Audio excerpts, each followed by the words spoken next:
ये जो पितामह भीष्म, उनका नाम भीष्म क्यों रखा गया? कथा इस प्रकार है कि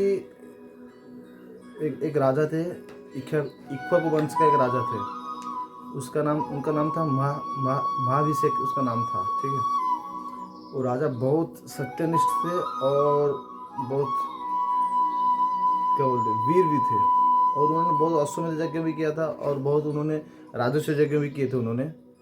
तो उनको इसका वजह उनको स्वर्गलोक भी प्राप्ति हुआ था।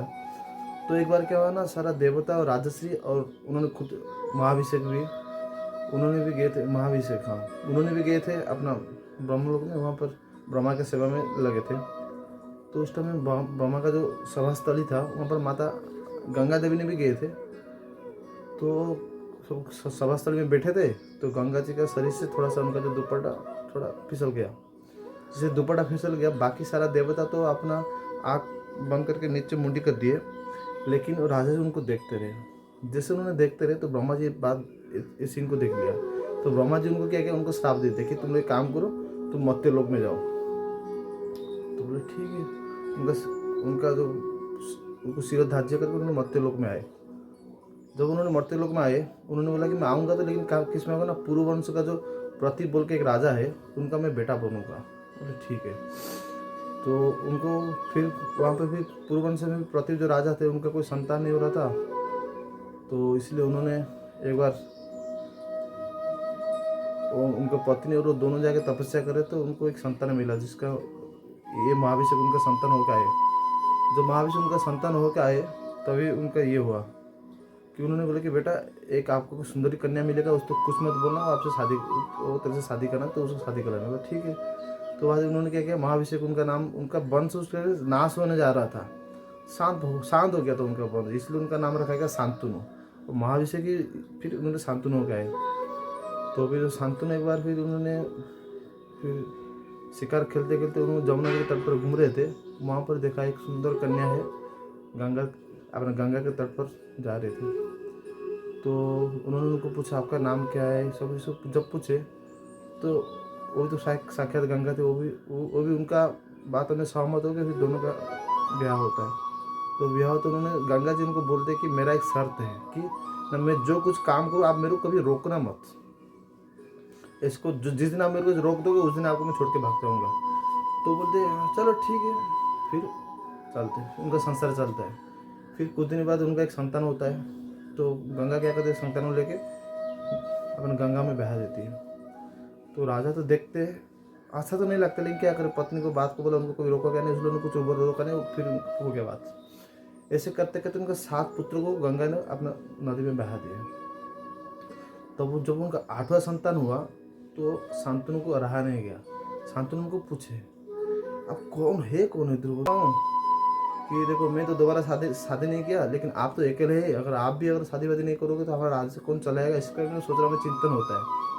लेकिन देवता बहुत तेज दिमाग थे। क्यों ना, उनको ज्ञान कौन दिया था, वो जो गंगा जी ने जो देवता को लेकर अंतर ध्यान हो गए थे, फिर वो लेके वशिष्ठ के पास छोड़े थे, वशिष्ठ सारा उनको ज्ञान दिया था। तो इसलिए उन्होंने पिताजी के माइंड को पढ़ लेते हैं। फिर उन्होंने उनका जो वृद्ध जो मंत्री होता है, उनको मंत्री को पूछते हैं पिताजी क्या क्या स्टोरी बताओ।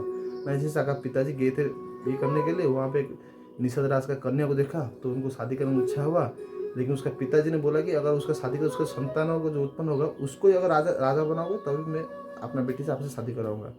लेकिन राजा को ये बात अच्छा नहीं लगा कि आप होते तो किसको राजा क्यों बैठाएंगे, इसलिए उनका मन थोड़ा डाउन है। अच्छा ना, हाँ चलो मेरे साथ। तो उन्होंने क्या किया, उनका मंत्री को लेके और निषाद राज के पास में जाते हैं। जब वे निषाद राज के पास में जाते हैं तो निषाद राज को बोलते हैं कि देखो आपका जो इच्छा है कि जो सत्यवती का जो बेटा राजा बनेगा, ये बात मैं भी मानता हूँ, मैं भी प्रतिज्ञा करता हूँ कि मैं कभी भी राजा अभिषेक नहीं करूँगा, मैं राजा कभी नहीं बनूंगा, लेकिन मैं उनकी सुरक्षा करूँगा बस। तो राजा बोलते ठीक है, वो जो निषाद राज का जो होता है बोलते ठीक है चलो मैं अगर शादी करा दूंगा, लेकिन और एक बात है ना, क्या ना, अगर आप शादी करोगे और आपका अगर कोई बेटा हो जाएगा, वो तो आप तो राजा नहीं होगे। पितामह भीष्म देवता क्या बोले कि मैं राजा कभी नहीं बनूंगा, लेकिन ये जो सत्यवती का जो बेटा होगा वही राजा बनेगा। तो फिर निषाद बोलते हैं ठीक है, आप तो राजा नहीं बनोगे, लेकिन अगर आप शादी कर लोगे फिर आपका जो संतान उत्पन्न हो जाएगा, फिर तो इसे तो राजा छीन के ले लेगा वो फिर, तो इसलिए आप भी पत्नी और कुछ करो। तो भी वो देवता पूरा कड़क प्रतिज्ञा लेके बोलते हैं कि जब तक मैं आपको वचन देता हूँ कि मैं आज से कभी शादी नहीं करूँगा, मैं हमेशा नैष्ठिक ब्रह्मचारी रहूँगा। तो ये बात जो बोलते हैं, मैं सारा देवता लोग भी सारा लोग पूरा हक्का हो जाता है, हाकार मच जाता है कि देखो इन्होंने इतना बड़ा प्रतिज्ञा लेके कभी शादी नहीं करेगा, ब्रह्मचारी रहेगा बोल के। तो इसलिए वो बोलते बोलते ये तो भीष्म है, उसका नाम है भीष्म, फिर इसका वजह से उनका नाम रखा गया भीष्म। तो फिर उनका नाम देवदत्त का नाम ही भीष्म रह गया। फिर भीष्म क्या करते हैं, फिर उनका जो माता है सत्यवती को लेके फिर उनका पिताजी के पास आते हैं। पिताजी बोलते पिताजी आपका जो इच्छा था ये लीजिए सत्यवती, आप उनको उनके साथ रहिए। तो पिताजी देखते मेरा मेरा बेटा जो कि मेरे लिए इतना बलिदान दिया, क्यों? एक तो बलिदान दिया, कभी राजा अभिषेक, कभी राजा नहीं बनेगा, सेकंड में राजा तो नहीं बनेगा, फिर सेकंड में क्या ना कभी शादी नहीं करेगा, हमेशा ब्रह्मचारी रहेगा बोल के। ये भी बहुत बड़ा सोचने वाला बात है कि हमेशा अखंड ब्रह्मचारी रहना इतना आसान बात नहीं है। और राजा परिवार में क्षत्रिय हो के अखंड ब्रह्मचारी रहना इतना कोई आसान बात नहीं है। तो उनको कौन शांतनु खुश होते उनका ऊपर, शांतनु खुश होकर बोलते कि बेटा मैं आपको आशीर्वाद देता हूँ कि आपका इच्छा मृत्यु, आप जब तक इच्छा नहीं करोगे तब तक मरोगे नहीं, आपको काल आपके बाल बांका नहीं कर सकते, इसे महाभारत में लिखा हुआ। इसलिए पितामह भीष्म का नाम रहा भीष्म। और वो क्या मृत्यु, वो इच्छा मृत्यु रहा उनका कि जब उनका इच्छा होगा तभी शरीर छोड़ेगा। ये महाभारत में लिखा हुआ, इसे पितामह भीष्म का स्टोरी है।